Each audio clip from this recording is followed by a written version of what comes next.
Paulo Bunyag, President of Packaging Institute of the Philippines, Ms. Karina Aragao, Vice President and Head of Corporate Affairs, Jollibee Foods Corporation, distinguished speakers, directors, officials, and colleagues from the government, delegates from the private sector, learning institutions, and industry associations, ladies and gentlemen, a pleasant morning to all of you. Good morning. Welcome to the 6th Asia Packaging Network, or APN, International Packaging Symposium, which the Philippines is hosting for the first time. Wow. In 2016, when we started our administration, one of the things that our secretary, our boss, told us is that we need to improve the quality of Philippine products. We have been very successful at improving the productivity, but we need to be more competitive. And packaging is the most important right now for our products. And at the time, we were thinking, how do we promote good packaging in the Philippines? And one of the ways of doing this is by investing in the Packaging Technology Division of the DOST ITDI, as well as inviting international guests so that we will learn more about better and best packaging practices. Let me show this slide. In 2017, DOST hosted the ASEAN Packaging Conference. Some of the speakers you see on this slide are also here with us today. May I ask them to please stand up? Please give them a big hand.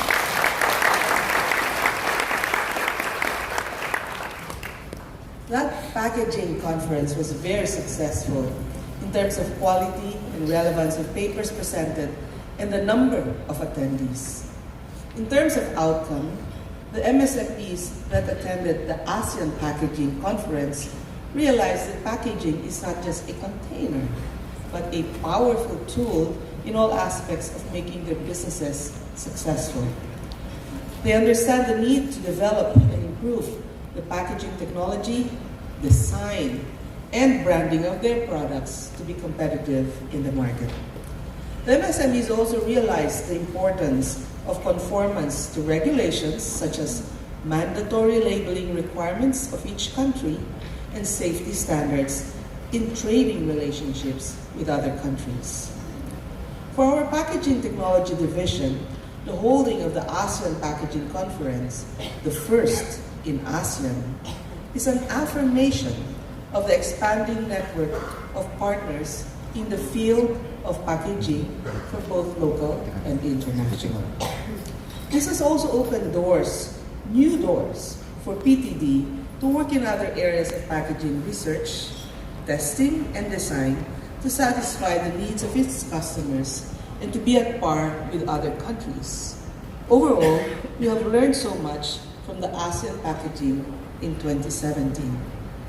In fact, one of the results of that conference was that Ms. Daisy Tanya Franca was able to convince us to invest in 2 new facilities, the Green Packaging Laboratory and the Packaging Transport Simulation Laboratory, which will be opening next year. I also remember Daisy asking me, are you going to support the Philippines' bid to be chair of APN? And I told her, who will be the chair? And she said, she will be the chair. And I said, of course, we will support her. Now, here at the 6th APN International Packaging Conference, or IPC, we have interesting technical sessions and topics that are current and relevant to our daily needs, trading practices, and issues related to consumer safety and environment protection. Our keynote speaker will give us the presentation on the role of packaging in disaster preparedness in the Philippines. Likewise, our speaker from Japan will make a presentation on the same topic. Disaster preparedness is very important to both the Philippines and Japan as we experience strong typhoons and earthquakes. The Philippines is number 2 on the most disaster-prone countries in the world. We have typhoons, earthquakes, landslides, tsunamis, storm surge, and so much more. In fact, they call us a laboratory for natural disasters. We need to learn so much from each other's experience, and perhaps we could have research collaboration on the package development of disaster and relief goods.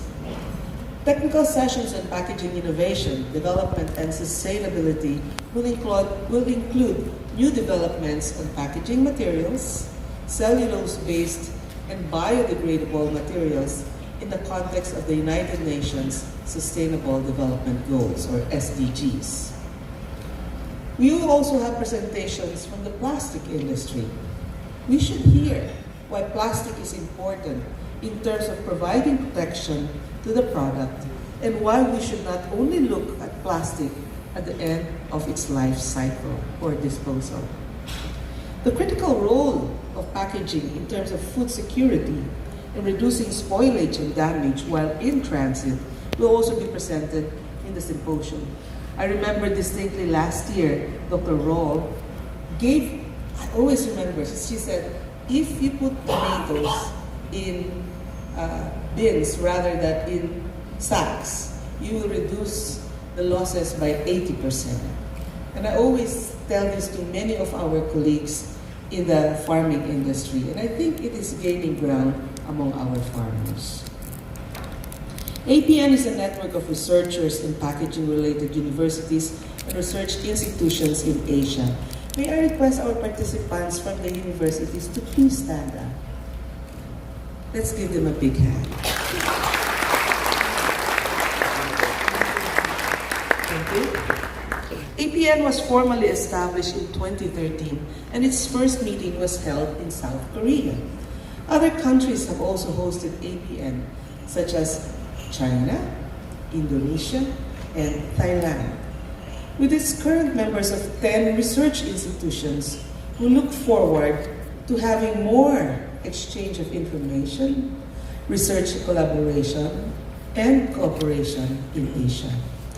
We are happy that the present elected chairperson of APN is from the Philippines, specifically in the Department of Science and Technology, Ms. Daisy Tanya Franca. Please stand up, Daisy.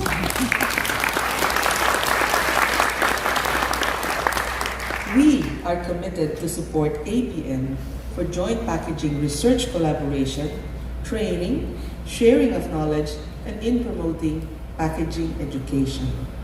For our local participants from the academe, I urge you, we have been looking for universities who will offer packaging courses. So if you wish, please contact us and we will be happy to support your university or college. I also would like to welcome and thank the speakers who will be sharing their time and knowledge in this symposium.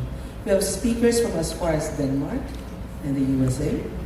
And at this point, I would like to convey our support and prayers to Japan and the Japanese people who were recently hit by a strong typhoon, Hagibis. To our Japanese speakers, Mr. Ono and Dr. Kitazawa, thank you that both of you were able to come and speak to us. While Typhoon Hagibis has brought destruction and damages on the positive side, we noticed from footages that during the flooding of rivers and streets in Japan, you hardly see packaging wastes and containers floating on rivers or clogging the waterways. Allow me to read one of the comments from the news. Good morning, Japan. You have survived one of the strongest typhoons of the decade. Flooding everywhere, but it's clean. No floating of garbage found in every corner. Amazing discipline. I think more than blaming packaging that is causing flooding, as in the Philippine scenario, it is more of having the discipline of disposing garbage, including packaging materials and containers. We have a lot to learn from Japan. I challenge the packaging industry and users of packaging and government institutions to address environmental problems related to packaging.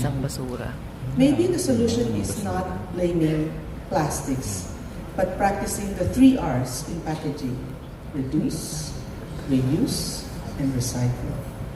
I hope that the APN member institutions could work on research that will be used as a basis in making policy, measures or ordinances on packaging, especially as food contact materials. There must be a balance between environmental protection and consumer safety. The APN Packaging Symposium is back-to-back with the International Symposium on Distribution Packaging, International Safe Transit Association, Asia Pacific Division. May I recognize Mr. AJ?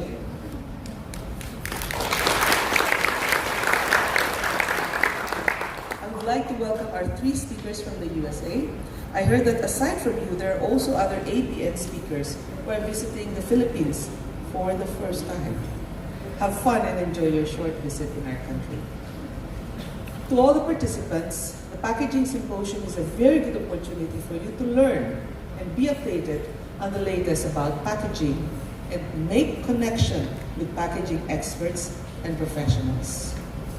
The support given to us by the sponsors of this event is a manifestation that the private sector and the government could work together. I would like to end by congratulating the organizer, the Packaging Technology Division of the Industrial Technology Development Institute, for taking the initiative to make the back-to-back Packaging Symposium possible. Thank you, and mabuhay kayong lahat.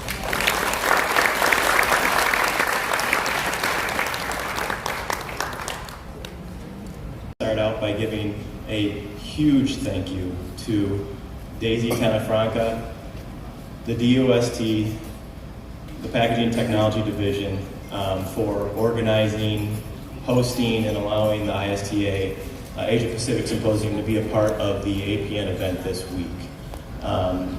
If you've ever been a part of organizing an event of this magnitude, you know the tremendous amount of effort that goes into making sure everything's coordinated, making the arrangements for everybody to be here, to find the speakers to be a part of this event. So please join me in giving another round of applause to Daisy and everyone for being here.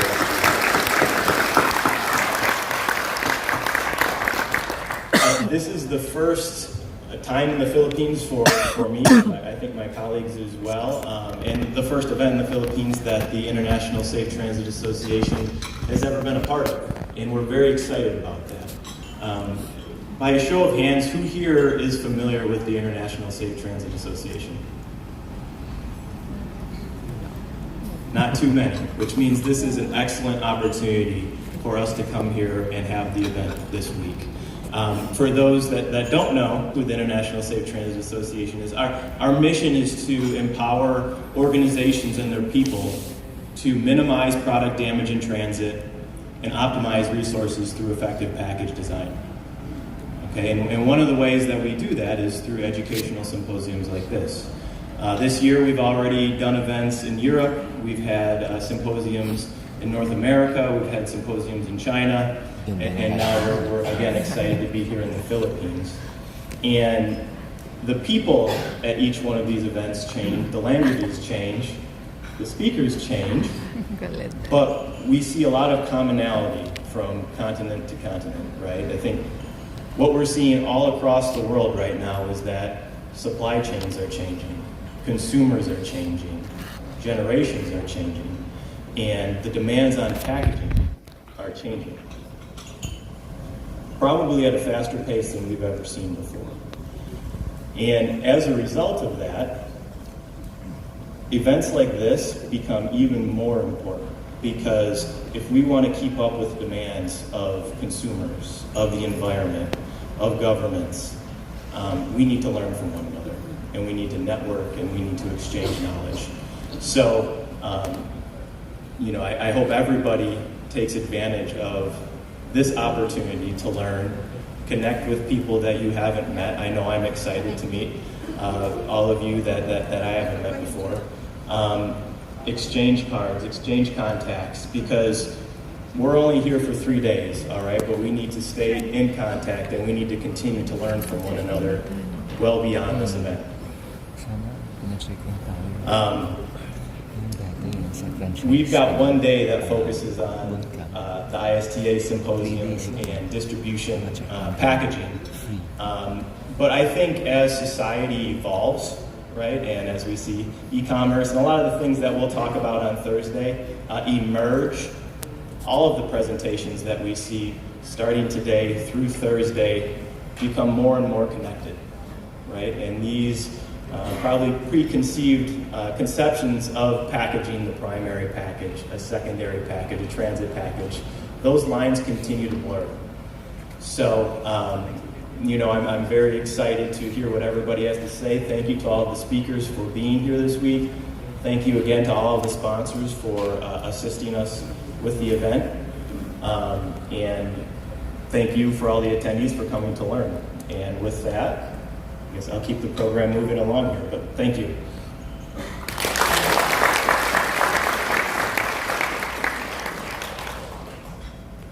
Thank you. We have an average of 20 typhoons a year, and we're having in Asia. APN was formally established, and first meeting was held in Korea through Dr. Thani. Thank you so much for coming.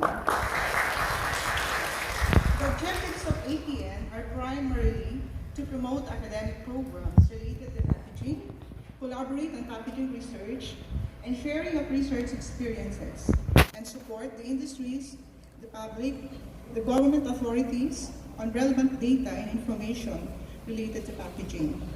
So out of 10 packaging research member institutions, 9 are from the academe, only us from the Packaging Technology Division as the only government research institution doing packaging research.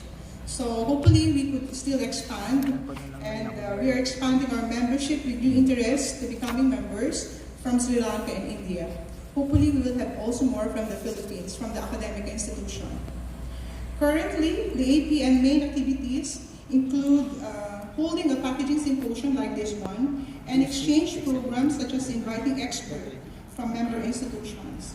For example, we have invited Dr. Kim from Yonsei University. Dr. Kim, please. In 2018, to give in-house seminar lecture to PTD staff. So thank you so much, Dr. Kim. And also thank you also for coming once again in the Philippines.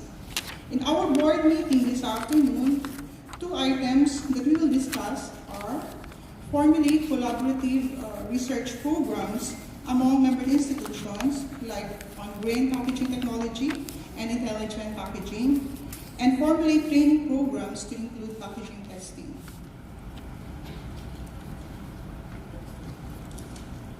At this point, allow me to introduce participants from the academic institution from the Philippines that we invited in this symposium.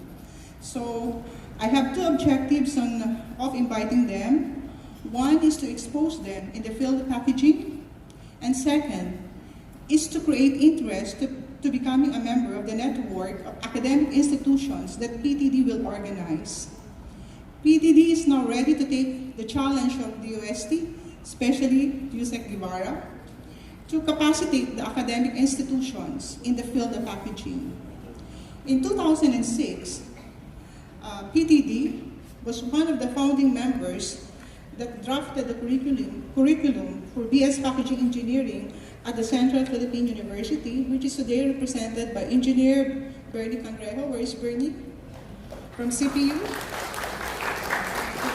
The only university in the Philippines that offers a degree program in packaging. Packaging is an immense field, so to avoid overlapping of research activities, my plan is to group the academic institutions according to the field of expertise, for example, in food packaging, distribution packaging, testing, green packaging, smart packaging, packaging for cosmetics and personal care products, among others. We will formulate collaborative R&D programs that we can submit for funding for DOST. USEC has already committed that we will support, that DOST will support packaging for the academic institutions. So after this, we will make a collaboration, we will have a collaborative meeting, and we will drop or formulate programs to capacitate the academic institutions. On behalf of the APN members who are here today, please stand up, APN members, please. I would like to thank the Department of Science and Technology, thank you ma'am so much for supporting us, for supporting this event. To our sponsors from the private sector, so they are here today, I hope that from here, we could have partnership and collaboration in packaging-related activities. To the delegates, bring with you learning, knowledge, and network of friends from the packaging field. And to the staff of the Packaging Technology Division, thank you so much for the hard work. Maybe some of you has no sleep yet. So thank you so much and for the cooperation.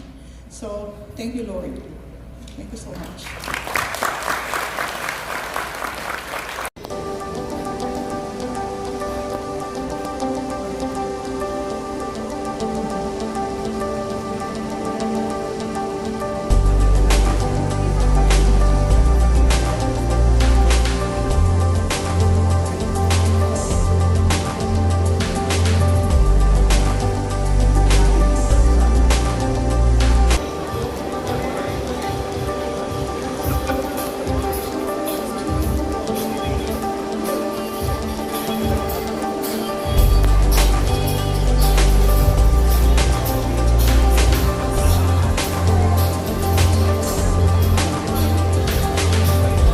Higher than if you were using the tomatoes that were packaged just in the sacks in terms of through transportation.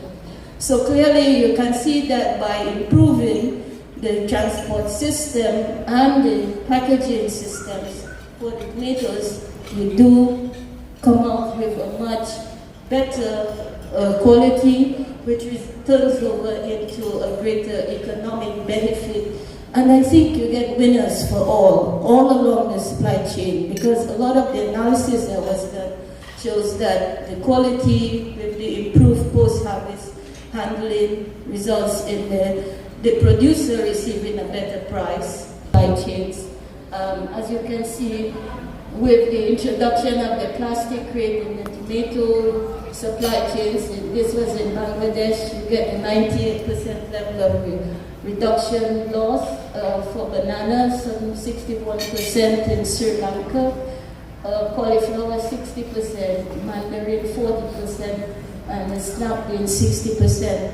And what is interesting, particularly for bananas, is that we found that this is really being taken up very quickly by the private sector, because the issue of bananas is also very similar to that of the mango, in the sense that once the bananas begin to ripen and the abrasion damage is evident, the price begins to drop.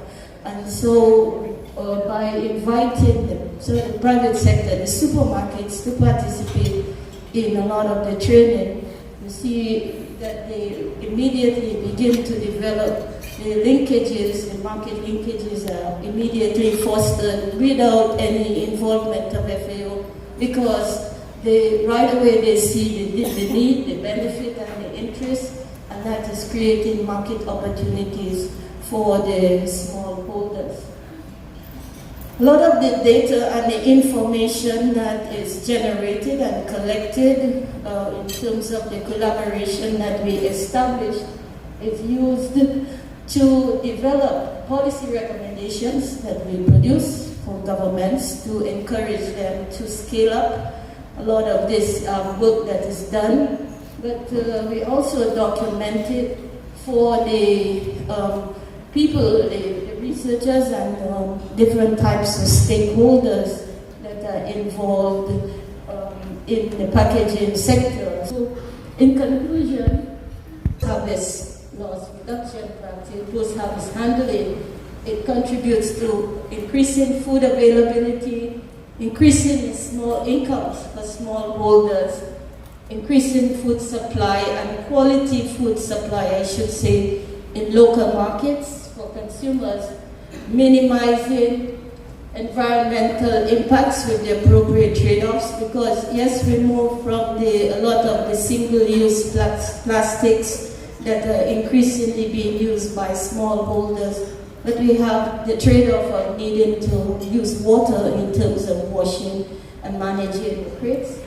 And it can have a significant impact on food security in terms, and also through the reduction of food losses.